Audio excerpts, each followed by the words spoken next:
¿Qué es la época clásica? Se entiende por lo general cuando nos referimos a la época clásica o a la antigüedad clásica, que se habla de un periodo de la historia ubicado entre la alta antigüedad, cuando aparecieron las primeras civilizaciones de Oriente Próximo, Antiguo, y la baja, perdón, y la baja antigüedad hacia la transición de la Edad Media.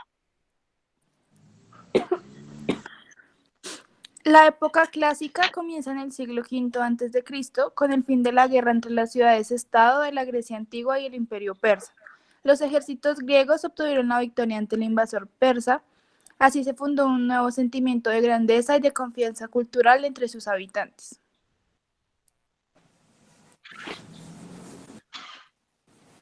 Este es el periodo de mayor esplendor de la cultura griega antigua. Comienza con la caída de la tiranía en Atenas, ciudad que luego llegó a ser la más importante de todas las civilizaciones-estado que componían la civilización griega.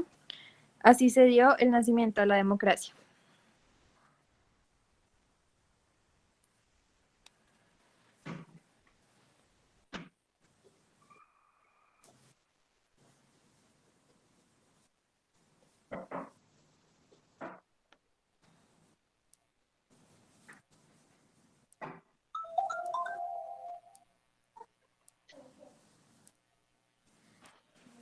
El reino de Macedonia se encontraba bajo el mando de Filipo II y luego de su hijo, el célebre Alejandro Magno. Comenzó su conquista de las ciudades griegas en 346 a.C., dando origen al Imperio Macedónico que se extendió sobre los dominios de Grecia.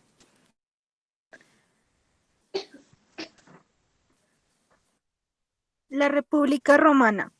Así los romanos establecieron su dominio sobre el Mediterráneo occidental.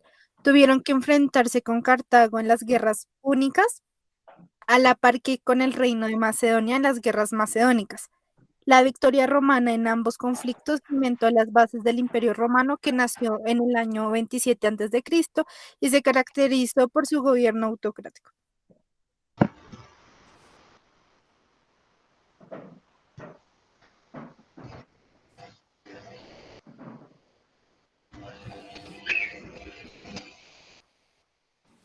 El Imperio Romano. La última etapa de la época clásica se centra en el surgido a raíz de las victorias de Roma sobre Grecia, Macedonia y Cartago. Esto fue a finales del siglo I a.C. del Imperio Romano, se convirtió en la potencia dominante a todo el Mediterráneo, el norte de África, Europa central y occidental y el Medio Oriente.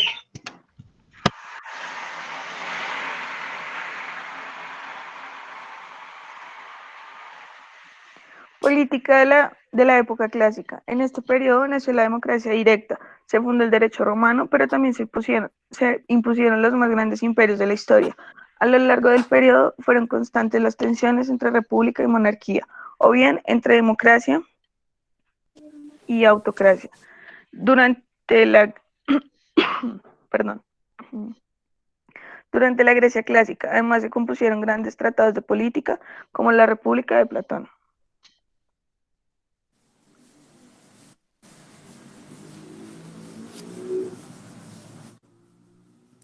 La literatura en la época clásica. Sus dramaturgos se inspiraron en la tradición ancestral y en los relatos bélicos, como la Ilíada y la Odisea de Homero, transmitidas de manera oral, para gestar una literatura universal que todavía hoy se consume.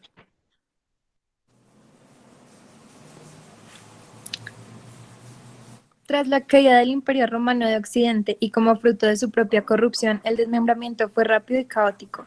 Nacieron diversos reinos que estaban en manos de terratenientes locales y que fueron tomando rumbos distintos, a pesar de compartir lengua y religión. Así surgió la sociedad feudal del largo medioevo, gobernada por los aristócratas y por el clero, que a raíz del cristianismo impuso los lineamientos de su moral en toda Europa.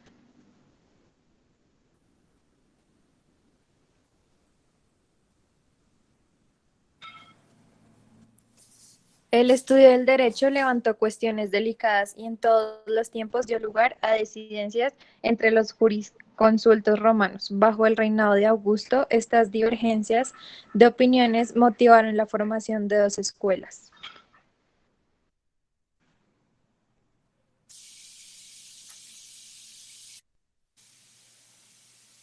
Formalmente no se reconoce hasta el siglo II la actividad legislativa del príncipe.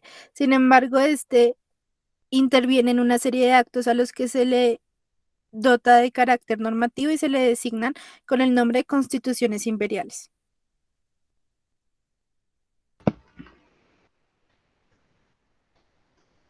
Las constituciones imperiales adoptan las siguientes formas. Por una parte estaban los edictos en las que se regulaban las cuestiones de derecho público y privado. Y por otro lado estaban los mandatos, que eran instituciones dirigidas a funcionarios reconociéndoles carácter y obligatoriedad general.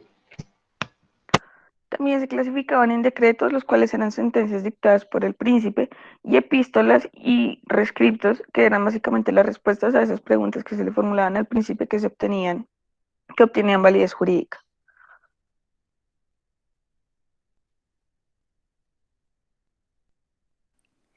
El peso político y legislativo de los senados aumenta durante el Principado en detrimento de las asambleas. Se inició con la Lex Aebutia, que consiguió el desarrollo del derecho clásico.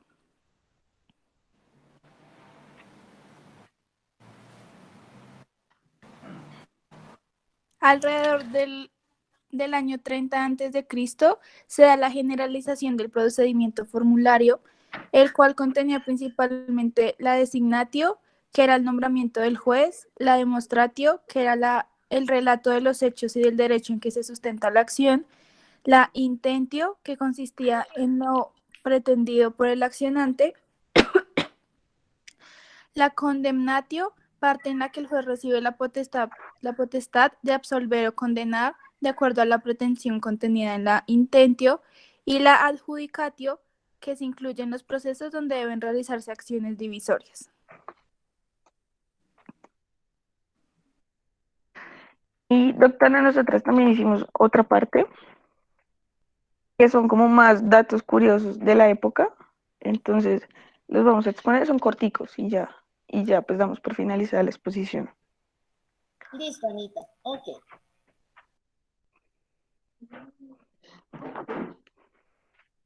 En la época todos querían un hijo varón. En la sociedad griega preferían los niños sobre las niñas porque estos creían que pues, los hombres iban a contribuir de forma más directa sobre la economía familiar una vez que fueran mayores.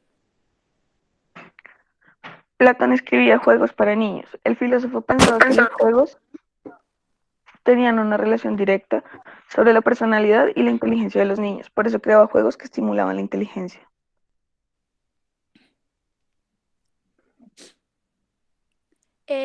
Se conocía como principalmente en la familia las madres protectoras y los padres distantes.